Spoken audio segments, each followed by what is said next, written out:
Now, episode 4 of Raising Kanan proved one thing. There were mistakes on both Marvin and Kanan's side, but Kanan is such a fraction of the character that we saw in Power. Now, of course, I mentioned in my character breakdown before the season started, we shouldn't expect the Kanan that we saw in Power because this one was going to be raw, in training, and someone who was going to make mistakes. But I never actually thought he's going to be this naive at the beginning because he's making so many mistakes. It just goes to show how much of a transition he had to go through, how many lessons he had to learn, deaths he would have had to see, loved ones he would have had to lose for him to turn into the character that we saw in Power. And it's going to be a really long journey for his character. It's going to be fun to see, and even more so fun to eventually do a character analysis on his transition on how he grew from season 1 of Raising Kanan into the character that we saw in Power. But I'm going to go through a bit more of Kanan in this video and have a video plan on Easter eggs and Power connections, which is more Kanan based this week, similar to how I made the video of Jukebox last week. But this video is all about what we saw in episode 4 and generally what you guys thought. So I'm going to break down some of your guys' comments as usual. But if you are new to the channel and you haven't done so already, then remember to smash the subscribe button if you want to see everything Power Universe related.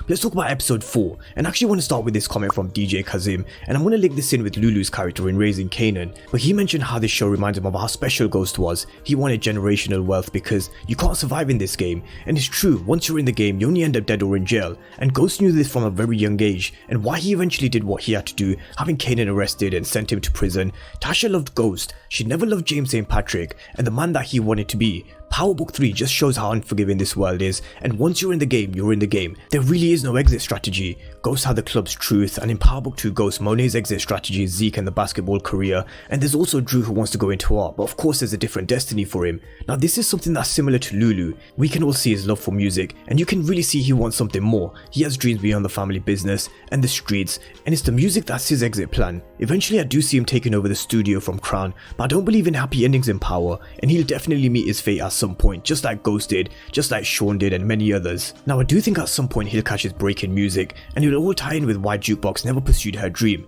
because I believe her dream died when Lulu died, and I can see Lulu dying at some point, and Jukebox never really recovering her music career after his death. But this is something I'm going to touch on in a bit more detail later on in the week, so let's move on and talk about this whole situation that played out at the Stash House and Unique's revenge. And KDB thinks Scrappy is going to be blamed for the Stash House robbery, but he's not going to die. Now agree and disagree. I do think Kanan will try to blame him and point the finger at Scrappy. If you've seen the episode 5 trailer, then you know he's going to go after him and think he snaked the Thomas family, but he's one of Raquel's most trusted soldiers. Raquel really trusts Scrappy, and sure Kanan will try and blame him, but Scrappy really knows what went down. He told Kanan not to leave his Stash House because he left to go and see Davina because he's so sprung over this girl. And I don't believe Davina even likes Kanan that much, but Scrappy warned him that everybody's in the game and you can't trust nobody. Sometimes you can't even trust your own blood. So let's rewind it back to episode 2 of season 2 of Power, where Kanan was released from prison. The episode title was No Friends in the Streets, I believe, and Kanan told Ghost, ain't no friends out here on the streets, and the amount of trust he's putting in Davina is gonna come full circle. Something similar to what SM said after she watched the trailer for episode 5, that will eventually do a full circle and come back to Davina. But the question is Kanan too sprung to even realize and do anything?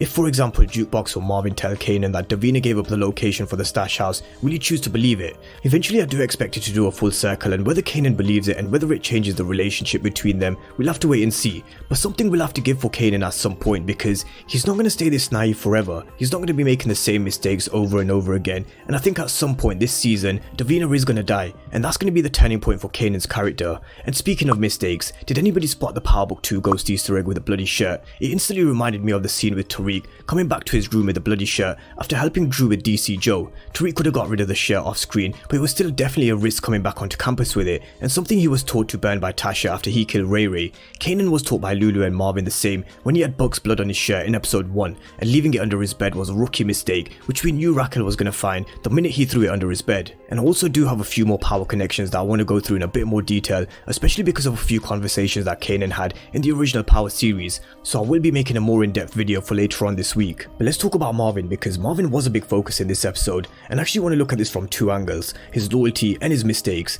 But we have Noria who mentioned that Marvin's down with whoever he rides with, especially when he took the dog back from Tony because he'd been starving for 2 days. Man's loyalty precedes him, and if you noticed, he even took dog food off the shelf in the episode to feed LT, and I just really hope this dog doesn't end up like the last two that we've seen on Power. I really wouldn't be surprised if it did. But we're talking about Marvin's loyalty, and no doubt, of course Marvin is loyal. He'll always be there for his family, he'll he'll always be there for Kanan. I went through some contradictions though in one of my previous videos where I said we are going to see him kick Jukebox out the house, and we saw the fear in Jukebox's eyes when she said please don't tell my dad when she was opening up to Raquel. So he doesn't exactly stick by his family then, but from what we've seen from him over these past few episodes, he may make some mistakes which I'm going to come to in a moment, but we can't doubt his loyalty. Now as I said, he's going to be making some mistakes just like Kanan does, but he'll be someone who's able to redeem himself, and he'll be on a rampage over the next few episodes trying to redeem himself when it comes to this whole situation with the stash house being robbed, because no doubt Kanan is the one to blame for the release of the location of the stash house, but it was Marvin's mistakes in episode 4 that cost them as well. Jade said that Marvin doesn't think before he does something, and that's why he's not the man in charge of the organization anymore. Raquel hinted at this in the very first episode, and that's why she had to take over. When Marvin thinks he makes good decisions that could have been beneficial for the crew. Now I did specifically pick this comment because I do have a different take to this, although I do agree this is why he's not in charge anymore because of what we saw in episode 4. Him bringing Kanan to move the stash was a really stupid decision, and it should have been done by someone a lot more experienced in the game. But I still feel that Marvin is a character who is very underestimated. I rewatched the first few episodes before episode 4 and I came to realize that Marvin was actually right. They should never have given up those corners to Unique in the first place. Everything that went down today and the past few episodes of Rat giving up Unique's re-up location, killing D-Wiz, it all contributed towards the war regardless anyway. So what was the whole point in giving up those corners? You could argue to protect Kanan, yes, but that's why they killed D-Wiz. But anyway, that's my opinion on Marvin. I do think he makes mistakes, but he's someone that's going to make up for them too, so let's not underestimate him just yet. But I'm just going to come back to Kanan because I want to know your guys' opinion. Is Kanan a character that annoys you? Let's just take away power for a minute and pretend we've not seen power, and we don't know Kanan is going to become this ruthless and strategic savage that we saw in the timeline of power. Now as I said before, we have to remember he's only 15, he's raw, he's learning, he's going through all of these life lessons, but I can definitely see why a lot of people would get annoyed at this stage, and it's very similar to the way people felt about Tariq before Power Book 2 Ghost. Now one storyline which wasn't mentioned in my comment section but I do want to touch on this is whether Jukebox will mention that she saw D-Wiz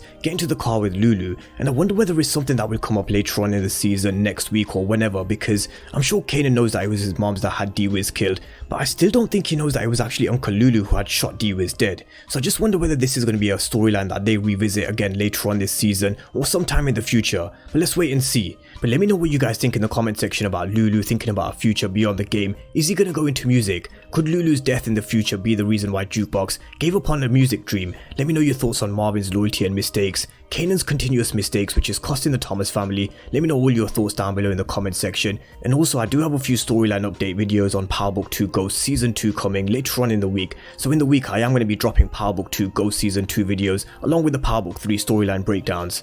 But of course if you're new to the channel and you haven't done so already, then remember to smash the subscribe button if you want to see everything Power Book 3 and Power Universe related.